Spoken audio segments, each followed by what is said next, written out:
সুন্দর ও ঝলমলে চুল পেতে চান না এমন কাউকে খুঁজে পাওয়া প্রায় অসম্ভব, কারণ ছেলে মেয়ে নির্বিশেষে সবার সৌন্দর্যের অনেকখানি অংশ জুড়েই রয়েছে তাদের চুল। এই চুল সুন্দর রাখতে যত্ন আত্মীর কেউই কোনো কমতি রাখেন না। চুলের যত্নে প্রাকৃতিক উপাদান থেকে শুরু করে কত কিছুই না ব্যবহার করা হয়, তবুও অনেক সময় চুল ঝরতেই থাকে। আর এই নিয়ে অনেকের চিন্তার যেন কোনোই শেষ নেই, কিছুতেই বুঝে উঠতে পারেন না চুল ঝরে পড়ার কারণ। অনেক সময় আমরা কি খাচ্ছি সেদিকেও খেয়াল রাখা জরুরি, কারণ খাবার আমাদের শরীরে সবচেয়ে বেশি প্রভাব ফেলে।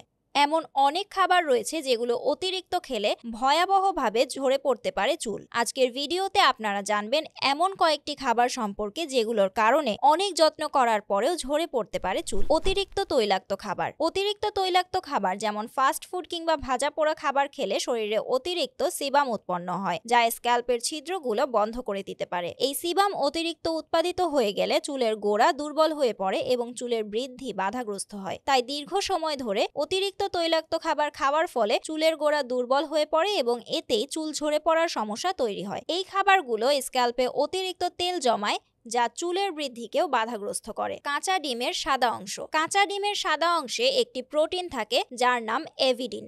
এভিডিন শরীরের বায়োটিনের শোষণ বাধাগ্রস্ত করে। বায়োটিন হলো একটি অত্যন্ত গুরুত্বপূর্ণ ভিটামিন যা চুলের স্বাস্থ্য এবং বৃদ্ধির জন্য অপরিহার্য। কাঁচা ডিমের এই সাদা অংশ নিয়মিত খেলে বায়োটিনের অভাব হতে পারে, যার ফলে চুল পাতলা ও দুর্বল হয়ে পড়ে এবং চুল ঝরে পড়া বৃদ্ধি পায়। যদিও পুষ্টির জন্য ডিম খুবই উপকারী, তবে এটি রান্না করে খাওয়াই শ্রেয়, কারণ রান্নার মাধ্যমে এভিডিনের কার্যকারিতা কমে যায় এবং বায়োটিন শোষণ স্বাভাবিক থাকে। টুনা মাছ, বিশেষ করে বড় আকারের টুনা মাছ শরীরে পারদ প্রবেশের অন্যতম কারণ। বড় আকারের মাছের মধ্যে পারদের মাত্রা বেশি থাকে, যা শরীরের জন্য ক্ষতিকর। পারদ চুলের বৃদ্ধিতে বাধা সৃষ্টি করতে পারে এবং চুল পড়া বাড়িয়ে দিতে পারে। অতিরিক্ত পারদ শরীরে প্রবেশ করলে এটি চুলের ফলিকলকেও প্রভাবিত করে এবং চুলের বৃদ্ধির প্রক্রিয়ায় বাধা সৃষ্টি করে। চিনি। অতিরিক্ত চিনি গ্রহণে শরীরে ইনসুলিনের মাত্রা বেড়ে যায়, যা হরমোনের ভারসাম্য নষ্ট করে। হরমোনের ভারসাম্য নষ্ট হলে চুলের ফলিকলগুলো দুর্বল হয়ে যায় এবং চুল পড়া বাড়তে থাকে। এছাড়া অতিরিক্ত চিনি খেলে শরীরে প্রদাহ সৃষ্টি হয়, যা চুলের বৃদ্ধিকে বাধাগ্রস্ত করতে পারে। তাই অতিরিক্ত চিনি বা মিষ্টি জাতীয় খাবার খাওয়া থেকে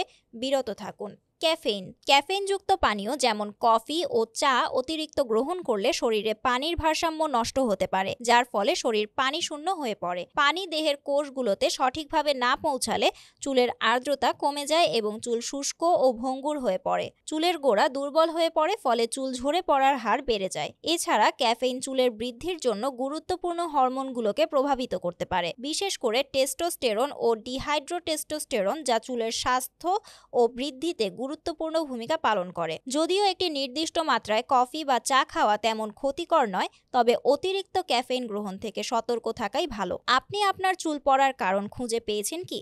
জানিয়ে দিন আমাদের কমেন্ট করে। এই ধরনের আরো নতুন নতুন ভিডিও পেতে আমাদের চ্যানেলটি সাবস্ক্রাইব করতে ভুলবেন না।